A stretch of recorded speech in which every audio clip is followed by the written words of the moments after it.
We don't have ads not to win, so I'm guessing it was quite a party last night. 8 a.m. is an early call. I get it. Anyway, I'm Trish Regan. For those of you that did not meet me yesterday, we had a wonderful conversation with Vivek Ramaswamy, a former presidential candidate. I myself am a former host on all three of the big business networks, CNBC, Bloomberg, and Fox Business, and I now have my own show, The Trish Regan Show, and 76 Research, which is an independent digital financial content company. Anyway, I'm so thrilled this morning to get the chance to introduce you to a man who really doesn't need an introduction. If you're familiar at all with Bitcoin, you are familiar with Michael Saylor, because he is innovative and courageous and thoughtful and kind of, a genius. I think we've had the chance to talk to a couple of geniuses here too over the last 24 hours, but just to give you a little background on Michael, it's kind of incredible. I got to tell you, I'm reading his bio and I knew he was really, really smart, but then I saw he had a dual degree in aeronautics and astronautics. So I didn't even realize those were two entirely different things, as well as, by the way, the history of science. This is all from MIT. He was valedictorian. He went to MIT on a full scholarship from the Air Force Reserve, which is just amazing, official training corps scholarship. The other thing that you may not know about Michael Saylor is not only is he a computer genius who's willing to make big calls at really challenging times, right? Don't forget, this is the guy who went all in, made that call on Bitcoin in August of 2020, putting all of his cash reserves in the company, a software company, into Bitcoin, and it was a bet that has paid off for him, but certainly I'm sure at times quite nerve-wracking, but he's a true believer, and he's gonna tell us today why he thinks Bitcoin's actually going to $13 million over the next 21 years, so I'm excited to hear that. But he also has a background in music. And I just find that really incredible, because it's one thing, right, for the brain to think about science and technology and the future. It's another thing to have that other component, that other side to you, and he certainly does. He's got a background as a drummer and as a guitar player. In fact, while at MIT in his free time, he played guitar in a rock band and learned to fly gliders. So that's what you call a well-rounded individual, and in more ways than one. Anyway, truly a visionary, and we're so lucky to have him here at HC Wainwright today for this conference, the keynote speaker. I want to welcome to the stage, everyone, a visionary, Michael Saylor.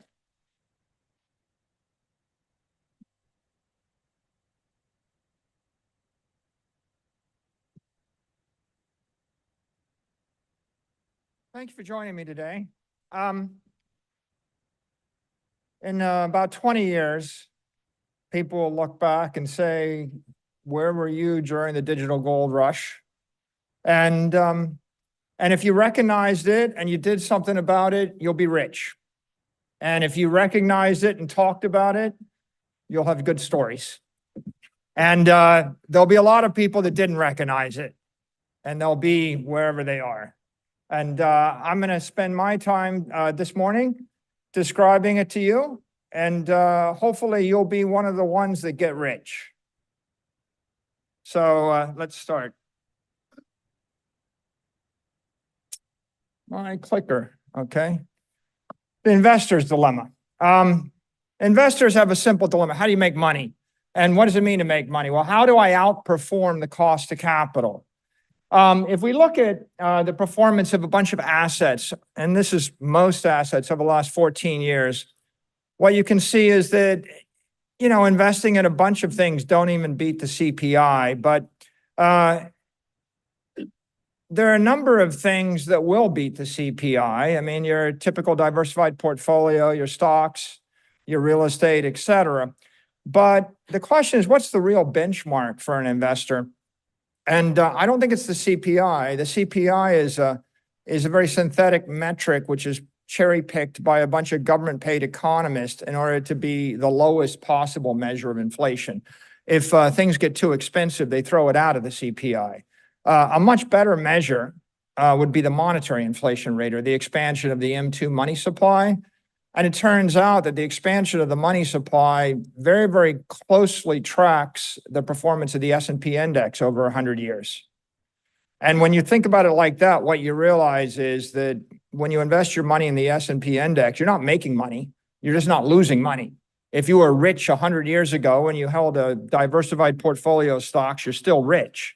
If you bought a bunch of currency or bonds, you're poor. And you can see here over the past 4 years, the S&P or the monetary inflation rate looks like about 13%. And not many things beat that inflation rate. It's very, very difficult. In fact, if you're beating that hurdle, you probably beat it with big tech. You beat it with Apple and Amazon and Google and Facebook, because the best idea in the 21st century has been buy a big tech digital monopoly like a Meta or a Microsoft, somebody that's that everybody needs, nobody can stop. And if you bought it before people understood it, you're probably doing okay. And even after they understood it, you're probably okay. But diversification generally is selling the winner to buy the losers.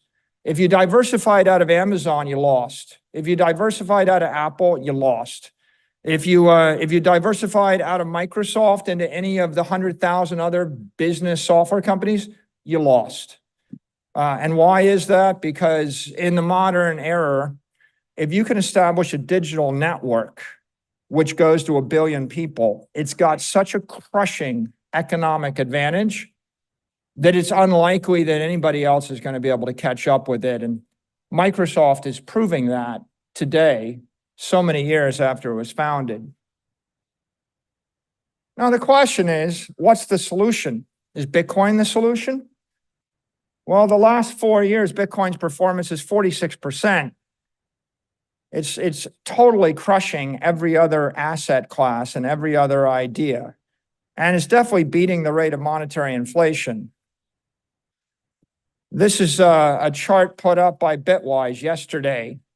This is the last 14 years of Bitcoin. As you can see, the top performing assets, the top of the chart, Bitcoin is winning the investor Super Bowl 11 out of the last 14 years. If you're paying attention, you got to wonder, like, why is it winning? And is this a gimmick? Now, the advocates of Bitcoin, such as myself, who wear orange ties, we think that Bitcoin is the first perfect money. We think Bitcoin is paradigm shift. We think Bitcoin is the singularity where science collides with economics. We think you have to rethink economics. You have to rethink capital. You have to rethink money. You have to rethink business. You have to rethink corporate finance. That's what we think. And that's why we're winning. We think there's a fundamental technology shift here. There's a fundamental paradigm shift here. And we think we're going to keep winning. We think Bitcoin is digital gold. We think it has all of the virtues of sound money, none of the vices of physical gold, which was that barbaric relic. There's a lot of problems with gold. We think that Satoshi got rid of, engineered out all of the problems and just kept the good stuff. That's what we think. What do the skeptics think? Skeptics of Bitcoin think it's too good to be true. It's money for criminals. There's no use case. It's too volatile. It's backed by nothing. The government's going to ban it. It's going to be obsolete by the next yo-yo coin, or it's going to be hacked. And we hear this over and over and over and over again. And if you ignored something that's won 11 of the last 14 years, either you didn't know about it, or maybe you thought one of these concerns was enough to keep you out of the asset. In my experience, everyone is against Bitcoin before they're for Bitcoin, including me. In my journey from skeptic to believer, this is my public utterance on December 18th, 2013. Bitcoin's days are numbered. It's just a matter of time before it suffers the same fate as online gambling. Government's going to ban it. This is by the way, that's what I thought when Bitcoin was about $100 a share, or $100 a Bitcoin. When Bitcoin was $10,000 a Bitcoin, 100x later, this is what I thought. Oh my God, I have seen the light. Bitcoin is going to change the world. It's unstoppable. It's growing exponentially smarter, faster, and stronger. Now, this is the Bitcoin journey. And everybody goes through this journey. You're born a denier. It's tulip bulbs. It's a scam. This is the Peter Schiff. You're born a Peter Schiff. Maybe you stay a Peter Schiff. 1 hour is enough to be a skeptic. After 1 hour, you've learned just enough to hurt yourself. In 10 hours, you think, well, maybe it's an asset. I think I'll trade it. I'm going to buy it cheap and sell it when it's expensive. And then I'm going to buy it back cheap, and I'm just going to arbitrage something this way and that way. After 100 hours of study, of thinking about it, you become an investor. This is a digital monetary network. This is like Google for money. This is Facebook for money. Facebook for rich people. You know, Rupert Murdoch never brought 100 million friends to Facebook. When Rupert Murdoch buys into Bitcoin, the billionaire brings billions with them, right? The trading idea is not that complicated, and the investor idea is it's the next big tech network. It's a digital monopoly for money. After about 1,000 hours, you become a maximalist, and a maximalist is, this is an ethical imperative. The world's a better place with this, right? The money's broken. The world is broken. Billions of people are suffering. Fix the money, fix the world. That is the Bitcoin journey. Now, depression. It's 100 hours to an investor. I only have 41 minutes left. Welcome to the 1 hour Bitcoin investor crash course. I am going to try to get you to investor level by the time I'm done. But first, we require a return to first principles. This is my alma mater, MIT. That's the Great Court. All around the molding of the Great Court are all the great scientists, you know, Newton and Curie and Maxwell and Darwin. And they're trying to tell you that certain people had ideas that changed the world. You might want to study them. So let's start with some basic principles. What is Bitcoin? Bitcoin represents the digital transformation of energy. Apple's digitally transforming photos, and Google's digitally transforming books, you know, and Amazon digitally transformed the storefront. And NVIDIA is working to digitally transform intelligence. But what does it mean to digitally transform energy? The human civilization, it's built on energy. We're here because of energy. The fact that humans figured out how to capture, create,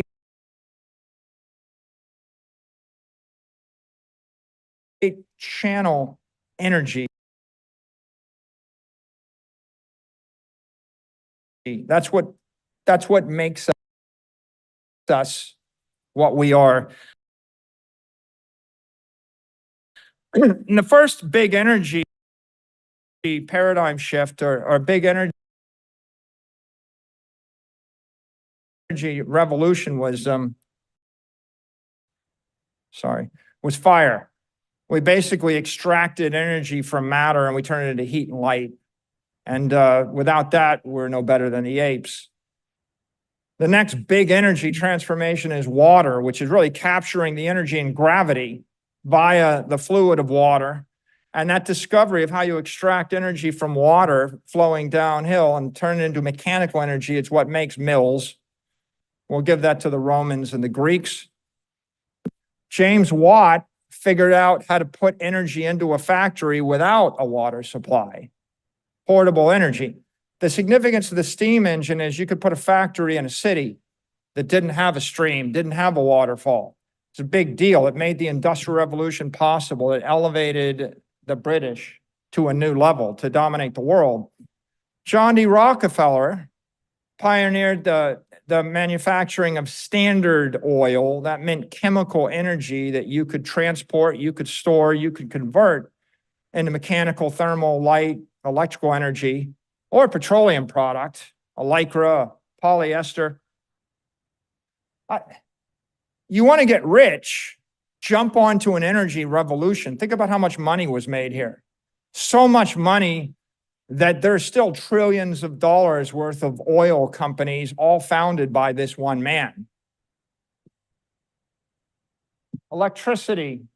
It's electrical energy that you can channel cleanly and silently over long distances and convert into heat, light, sound, vision. We extract clean energy with a nuclear reaction, changes the world.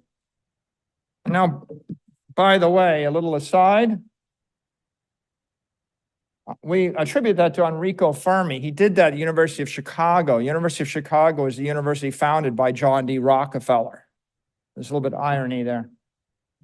What's Bitcoin? Bitcoin's the discovery of digital energy that can be programmed by a computer and channeled through time and space. Okay, that's a lot to wrap your head around. There's a lot of applications with digital energy. What does it mean? It means something conservative. It means that I've got $1 billion worth of something and I can move it anywhere else in the universe or hold it for 1,000 years and it's still something, right? We haven't figured out how to do that until Satoshi. What's the most lucrative application of digital energy? It's the digital transformation of capital. Okay, I learned a lot of stuff in school. I got a pretty decent education. I went to the finest trade school in the world, the Harvard people used to call us.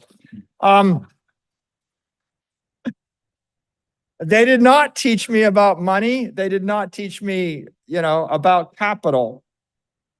They did not teach me about economics, and most of what I did get taught was just wrong in the economic political sphere. But let's start with a basic observation, right? Global wealth is distributed across a lot of assets. There's $900 trillion worth of wealth here, and you can come up with different charts, but this is a reasonable one. Now, you could think of it as, I own some real estate, I own some bonds, I own some money, I own some currency, I own some equity, I own some art, I own some gold.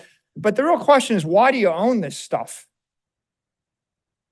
And it's divided into two categories. You own it because it's got utility. You want to look at the art, you want to live in the building, you want to hang out in the yacht, you want to fly the aircraft. Maybe you need the currency for working capital to operate your bakery or your manufacturing plant. Maybe you have your money in coal or oil or some other feedstock. So that's one reason to have assets. And the other portion of this is just long-term capital. I'm just storing value. It's a rich person that has a bunch of money and they don't know what to do with it, so they buy something. Right? Whenever you hear about a billionaire that bought 16 expensive houses, you're like, well, they can only live in one. Why do they keep buying things? Well, because they think it's a better investment than just putting the money in the bank. So when you think about the world that way, you say long-term capital, store of value. Well, that's half the money in the world, or half the wealth in the world, $450 trillion. What is capital? This is, by the way, if you go and chat GPT or Google capital, define capital, the definitions are awful. I feel like you go back 300 years, they had a better idea of what capital was than if you look at the world today. Nobody thinks about capital, right? Not since 1971, so you'll find really awful definitions of capital. But what is it really? Well, it's money, wealth, power, value. It's economic energy. Capital is economic energy. If you had 1% of all of the capital in a country 100 years ago, how do you keep it? Right? You can keep 1% of the currency, but that might not be equal to 1% of the economic energy. So when you think about first principles here, you realize that Bitcoin represents the transformation of our capital from financial and physical assets to digital assets. The first law of money says L equals V divided by M. The lifespan of an asset is equal to the value of the asset divided by the maintenance cost of the asset.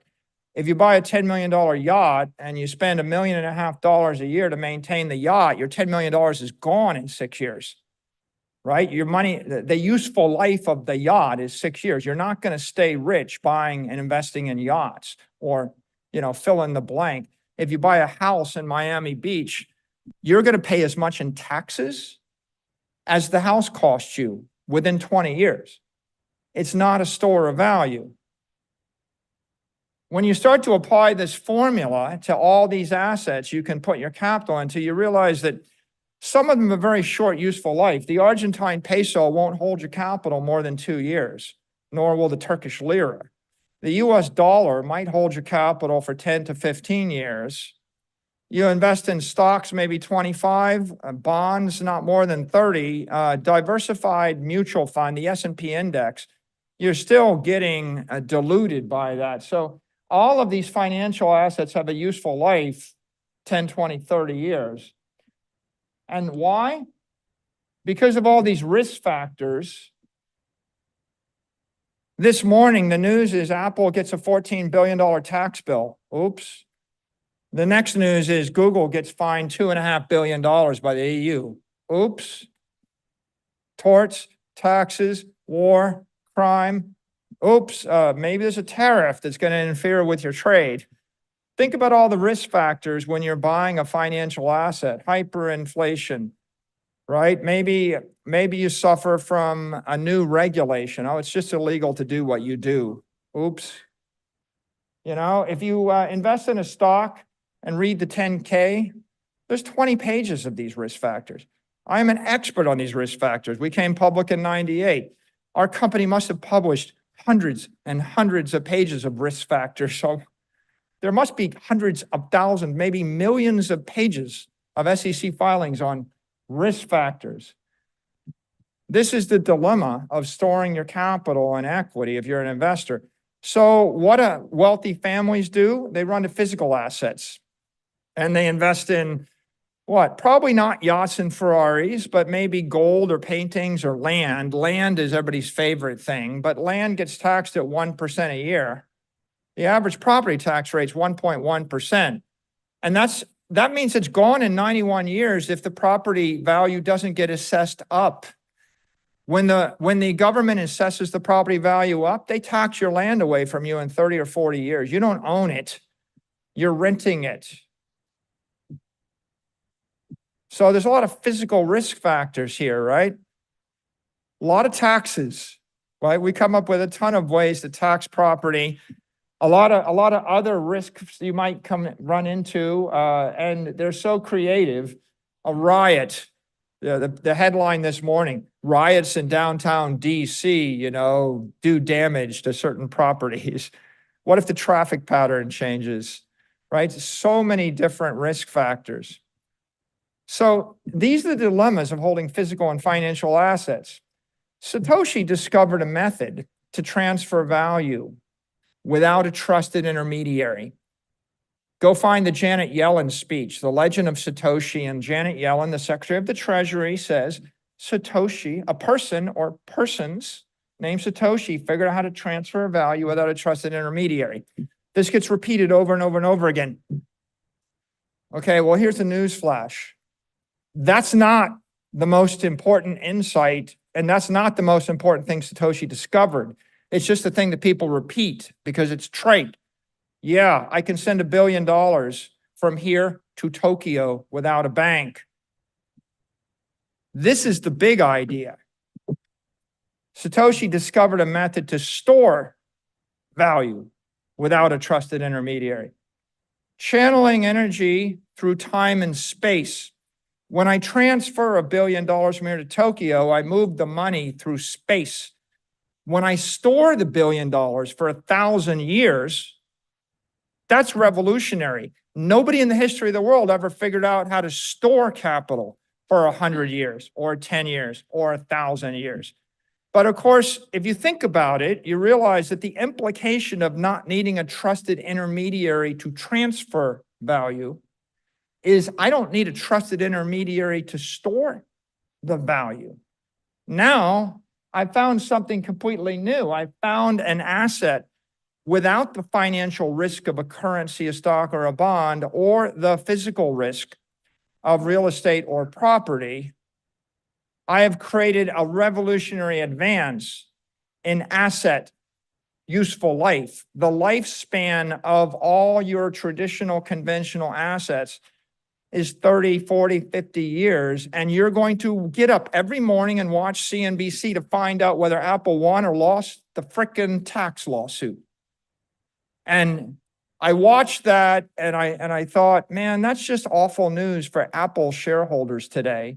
You get a $14 billion tax bill. That's why you have to pay attention every day of your life and every quarter, and you got to rebalance your portfolio. What if you didn't have to pay attention, right? When you buy a Bitcoin and you even put it in cold storage or put it with a custodian, you're paying 10 basis points. The first law of money says you divide the value of the asset by the maintenance cost. So something divided by 10 basis points lives 1,000 years. This is the longest duration financial or longest duration asset the human race has figured out, right? We've invented. This is digital capital. Capital economic energy, digital capital, digital economic energy. Well, what does digital capital mean to an investor?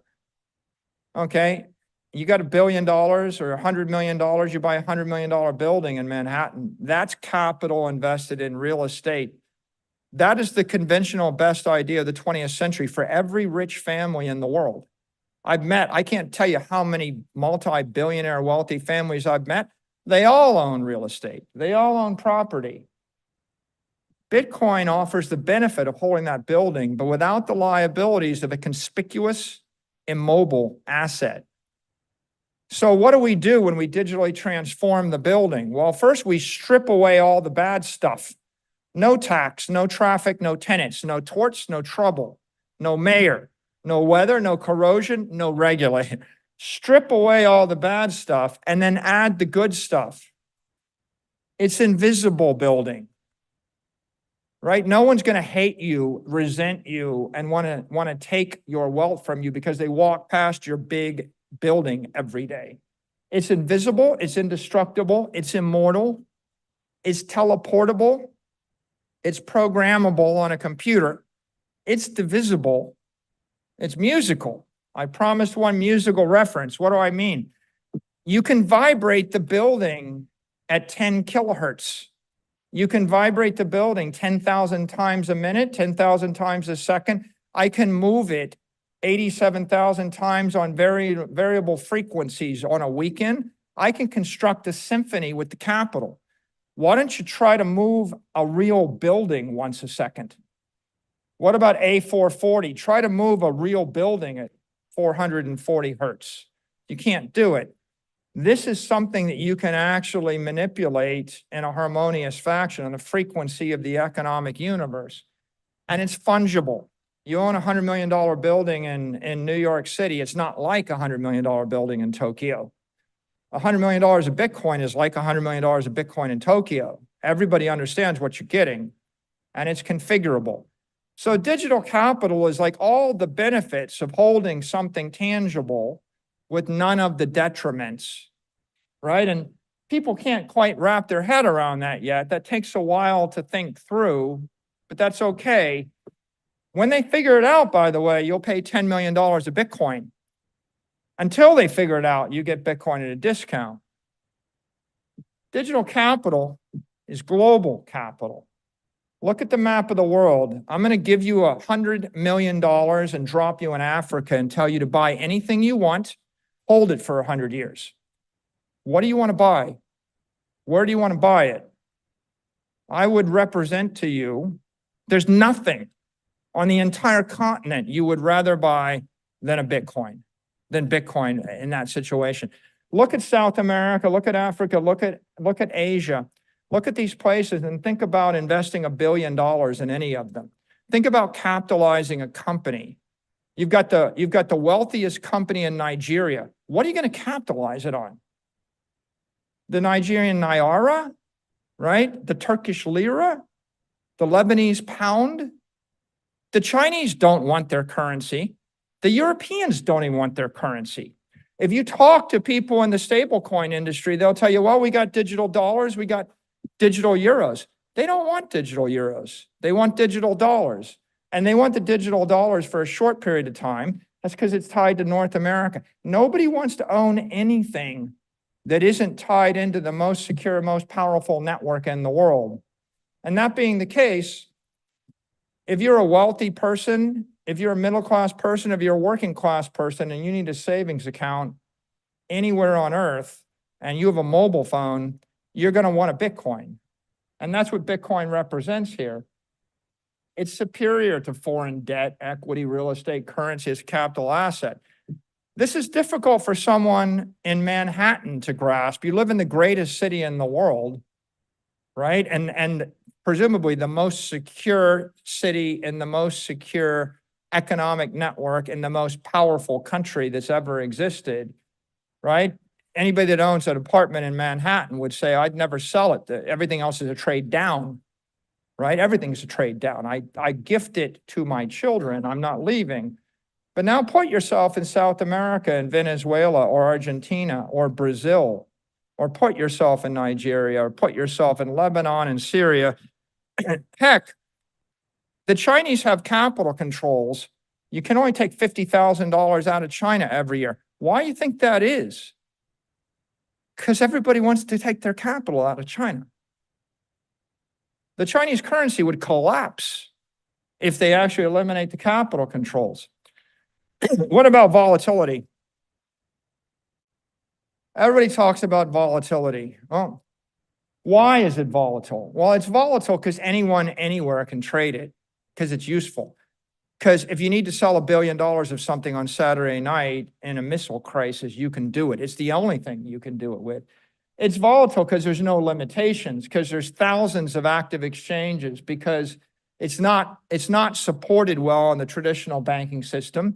It's volatile because it trades 8,760 hours a year, 5x the traditional market. It's volatile because you can bypass the exchanges, and it's volatile because it's cross-collateralized every other kind of crypto. That's why it's volatile.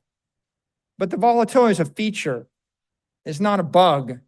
And this is a very important idea, right? We live in a world where most corporations think capital is toxic and volatility is a bug. And they try to eliminate volatility and they give away their capital.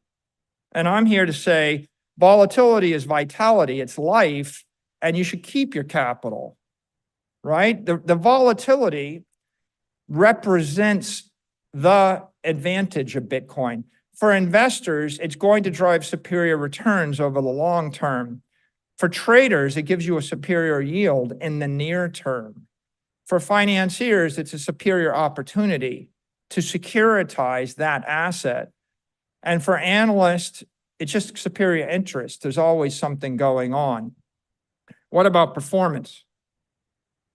Everyone is searching for an asset uncorrelated to the S&P 500 with higher returns on a risk-adjusted basis, right? This is the holy grail of portfolio theory. Well, you can reason from first principles.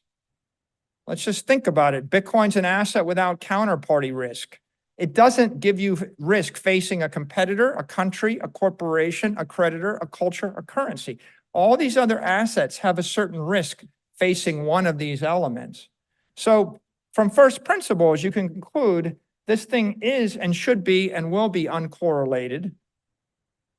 But you don't have to use first principles. This is Fidelity's analytics, right? So this is published. Bitcoin has the highest Sharpe ratio. Therefore, it has the highest risk-adjusted return. And you can see the correlation to the S&P. It's not correlated to the S&P. So either you reason from first principles or you look backwards at the statistics. And some people learn from studying data and some people, think about it. I mean, the problem with looking backwards is when Godzilla arrives to the playground, all of your statistical models of historic performance of kids, playing in the playground, they're all out the window, right? I mean, I can change the world by bringing extraordinary new energy and power into it.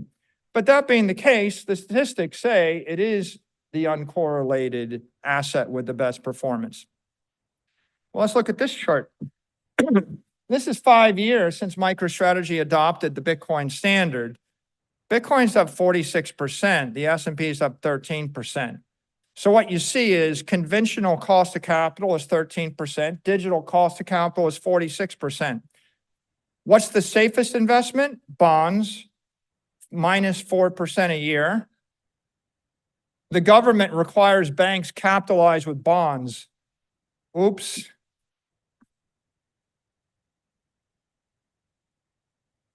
It's too good to be true. Won't the government ban it?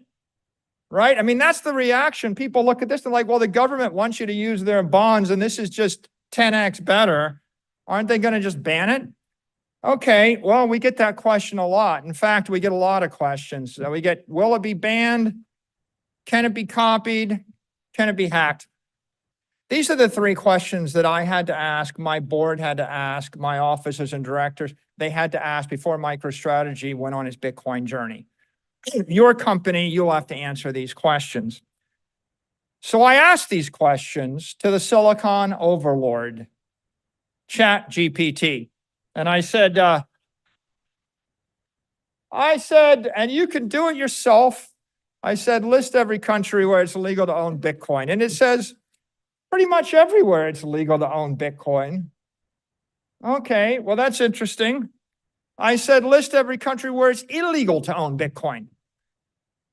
I said, well, China maybe, but it says, actually, it's not illegal to own Bitcoin in China. You just can't ban it. You just can't mine it and trade it, but you can own it. And then it said, oh, these are the countries, Algeria, Bangladesh, Egypt, Morocco, Nepal, Iraq, Qatar, Tunisia, North Macedonia. So if those are your economic leaders, right? If you aspire to be like those countries, then maybe, and if you think that we're going to go the way of those countries, maybe you're afraid of it. But you'll see here, even chat points out that most of the concerns are around capital controls and fraud, and they'll probably over time get comfortable with this. I asked, has Bitcoin ever been hacked? And it says, no, it's never been hacked. The network has never been hacked. All the things you think are hacks are really just exchanges failing. Like, Mt. Gox, a lot of banks that gave you mortgages on real estate and the bank failed, but that doesn't mean the real estate's gone. The real estate's still there. The building's still there. So, no, it's never been hacked. Has it been copied? Yeah, it's been copied a few times. Bitcoin Satoshi Vision, Bitcoin Cash, Bitcoin Gold. That's interesting. Well, what happened? How'd they perform? Well, none of these forks have come close to Bitcoin's success. They've all failed. That's the polite way of chat telling you they failed. But here's the actual chart. This is what Bitcoin Cash does against Bitcoin. It collapses. Bitcoin Gold collapses. Litecoin collapses. Satoshi Vision collapses. Dogecoin, you can see when Elon went on Saturday Night Live, there's the spike. Since then, collapses. Ethereum collapsing, right? So yeah, it's been copied. It's been copied 4 million times. They're all losing. I asked chat why institutional investors should allocate to Bitcoin. This is what it said. Diversification, inflation hedge, growth potential, digital gold narrative. Reasonable. Then we asked the guy that runs $10 trillion. Now, I know you have been a leader in willing to embrace crypto. You have made it so that people can be in Bitcoin. We hear that you are thinking about Ethereum. These are incredible things. Now, BlackRock is not known as a a gunslinger by any means. So you obviously must believe that this maybe is an alternative. Is this an alternative in order to be able, because of a deficit, maybe something long-term people should have? Absolutely. As you know, I was a skeptic. Yes. I was a proud skeptic. And I studied it, learned about it, and I came away saying, okay, my opinion 5 years ago was wrong. Here's my opinion today. This is what I believe in today. I believe the opportunity today. I believe Bitcoin is legitimate. I'm not trying to say there's not misuses like everything else, but it is a legitimate financial instrument that allows you to have maybe uncorrelated, non-correlated type of returns. I believe it is an instrument that you invest in when you're more frightened, though. It is an instrument when you believe that countries are debasing their currency, debasing their currency by excess deficits, and some countries are. I believe we have countries where you're frightened of your everyday existence, and if you have an opportunity to invest in something that is outside your country's control, then you can have more financial control. And so I'm a major believer that there is a role for Bitcoin in portfolios. I believe you're going to see that as one of the asset classes that we all look at. I look at it as digital gold, as I said before, and I do believe there's a real need for everyone to look at it as one alternative to, I would say, the optimism that I have in the. So there you go. All of the same impressions, the same journey, the same experience, the same insights. If you spend enough time, you start to realize that there's an opportunity here. BlackRock went ahead and launched IBIT. IBIT is the leading Bitcoin spot ETF product, and it's the most successful ETF launched in the history of ETFs. And so that's the benefit of doing the work and embracing the asset class. People ask, what backs Bitcoin? It's backed by power, okay? 700 exahash is all the computer power of every computer on Earth from the other cloud providers. 18 gigawatts is like 18 full-on nuclear reactors. It's more than the power that drives the US Navy. $800 billion invested. That's just the rolling 200-week simple moving average of Bitcoin. That's how much money has been put into Bitcoin. 220 million holders of Bitcoin and 420 million crypto enthusiasts. That's political power, right? In fact, Bitcoin's the most popular, it's the most powerful crypto network in the world. It's got the most popular support, regulatory support, technical support, computer power, electrical power, political power, economic power. Once you understand these things, it's not any one thing. It's many, many things, but the result is all the smart money in the world looking for a way to store its value forever has sifted through 4 million cryptos, picked this one, put $800 billion into it. All the stupid money is buying the other stuff. So you're asking, well, what's going to protect this network? Well, all the smart people with all the money and all the power have picked the winner. What protects Google? What protects Apple? What protects Microsoft? Why is Meta in train? It's because at the end of the day, there's a bunch of people trying something and there's got to be a winner. What protects Amazon? Well, there's a winner, right? This is the winner. And what's this the winner of? It's the winner of the digital capital war. This is the dominant digital capital network. The MicroStrategy Bitcoin story. We started defensive, we went to opportunistic, we then became strategic, right? There's a SAYLOR tracker. Every single green dot is MicroStrategy buying Bitcoin. As you notice, I time the highs and the lows well. We just buy all the time. There are no red dots. There is no selling, there is only buying. You buy when it's high, you buy when it's low. This is another way to see the chart. MicroStrategy simply built up its Bitcoin holdings progressively to 226,500 Bitcoin. We've invested $8.3 billion in that. And what's the result? Well, we bought an asset that was appreciating 46% a year, and we sold the asset doing minus 4% a year, and then we levered it. Most companies hold minus 4% bonds. In fact, that's what they'll teach you at Harvard Business School. Okay, what happened? Well, this is as of yesterday. As of close of market yesterday, MicroStrategy stock's up 910%. The best performing stock in the S&P 500 is NVIDIA, up 854%. MicroStrategy beats every single stock in the S&P 500, crushes them, right? What's the second, what else do you know? Look at Tesla, Google, Apple, Microsoft. Those are all digital monopolies. That's what you get. So what's the secret here? Well, the secret is simple. You take an asset up 376% and you lever it and securitize it. If you can borrow $1 billion at 0% interest and buy Bitcoin with it, I mean, you tell me, is there any idea that you have that you wouldn't borrow money for $1 billion of money at 0% interest, no recourse, no covenants for 7 years and buy that thing? What's the return on that, right? If you just bought the S&P index with zero cost money, you would have done okay.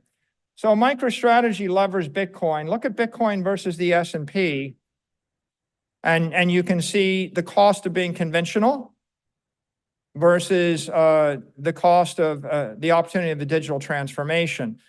And I will say, for the most part, it's impossible for your company to beat the Magnificent Seven.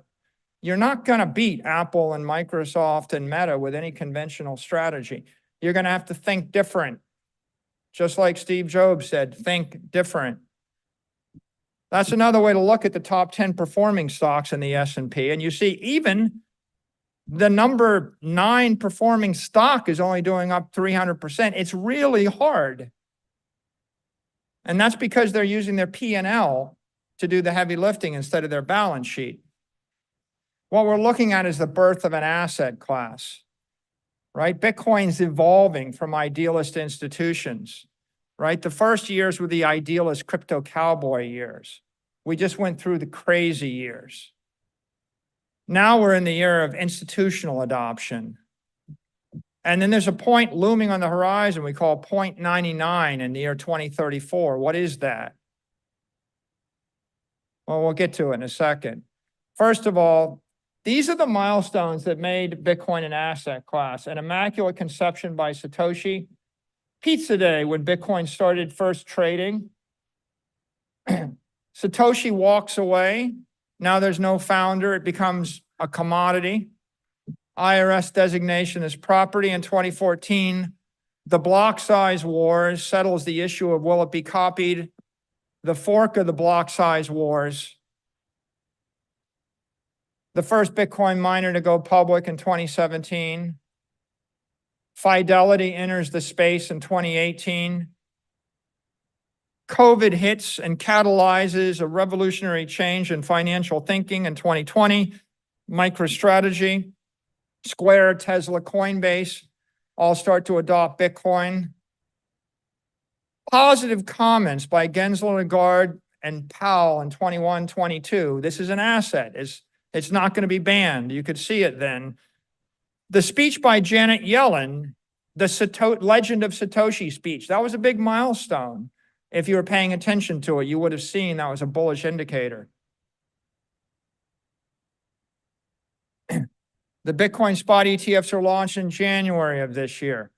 The SAB 121 movement to repeal SAB 121 in Congress in May, that's the rule that keeps banks from custodying Bitcoin. The embrace of crypto by Trump and Kennedy. Morgan Stanley approves IBIT and FBTC for solicited sale in August of this year. Fair value accounting for Bitcoin takes place in January of 2025. This is driving the digital transformation of the capital markets. The digital future is faster, it's smarter, it's stronger. We don't want 19th century speed or 20th century speed, right? Bars of gold settle in T+1 year. takes a year to settle. No one's got a year. So we went to stocks and bonds. They took a week to settle in 1970 and 80. Eventually, they got down to a day. Bitcoin settles in an hour. I can move $10 billion in an hour. But that's just the beginning, because we're going from someone, somewhere, sometime can settle in a day to a week to anyone, anywhere, anytime can settle any amount of money in an hour. But Bitcoin's an open digital protocol. And what that means is it's going to improve exponentially faster, stronger, smarter. Now think about T plus 1 minute, because that's what you can do when you start to embrace the open protocol. And on the Lightning Network, T plus 1 second. But really, we're headed toward a world where we're going to settle T plus 1 millisecond. So you can see here, gold was never going to work in the 20th century. And you can see why T plus 1 day for a few people is never going to work for the digital future. And that takes us to the digital gold rush. Today, there's 19.7 million Bitcoin. In 2034, there'll be 20.8 million Bitcoin. You've got 10 years.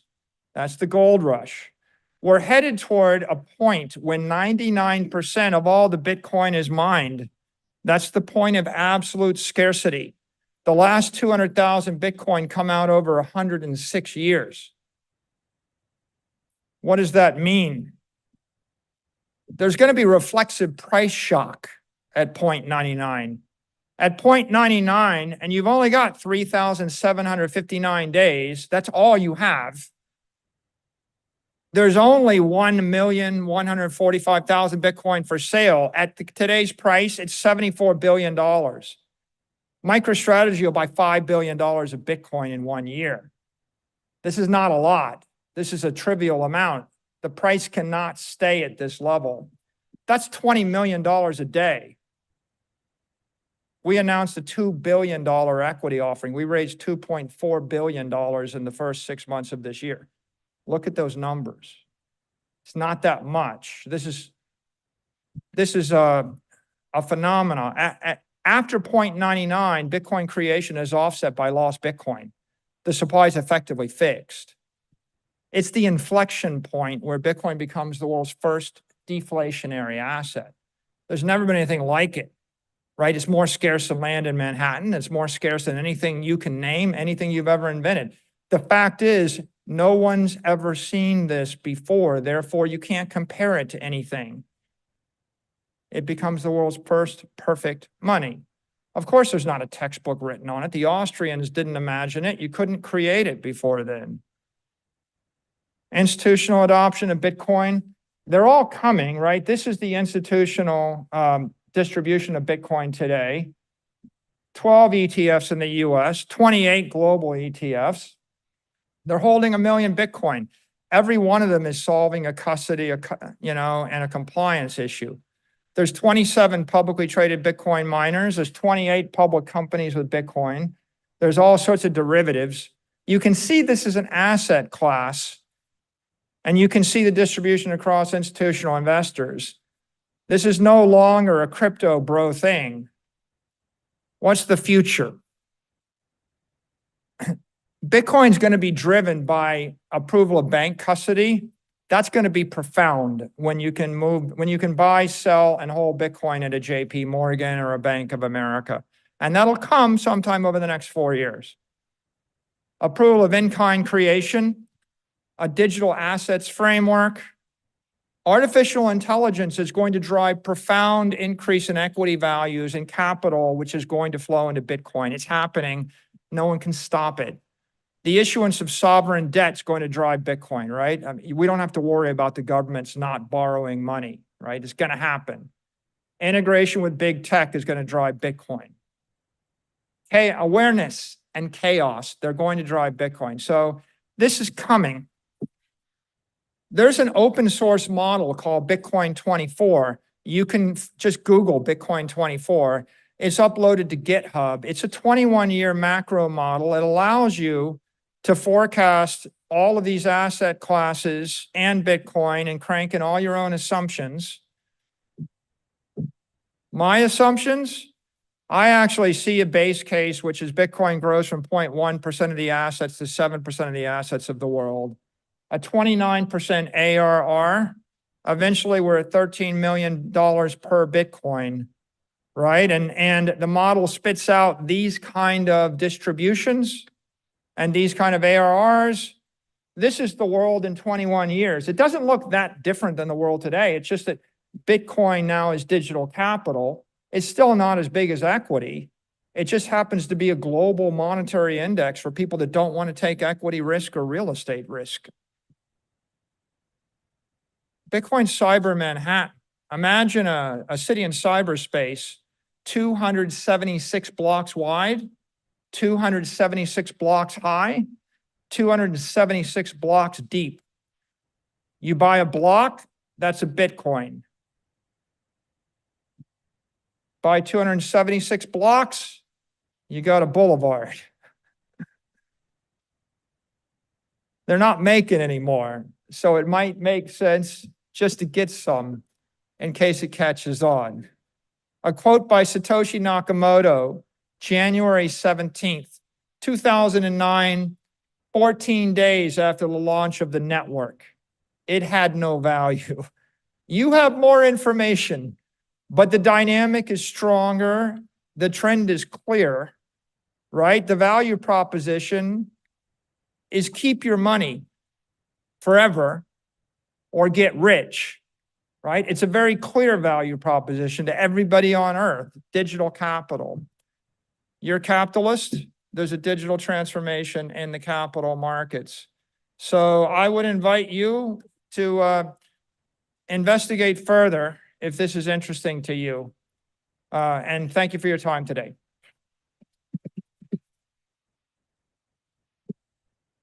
Thank you. Thank you so much. All right. So again, our thanks to Michael SAYLOR. Just a fascinating, brilliant presentation. Go on to your meetings. Thank you so much for coming.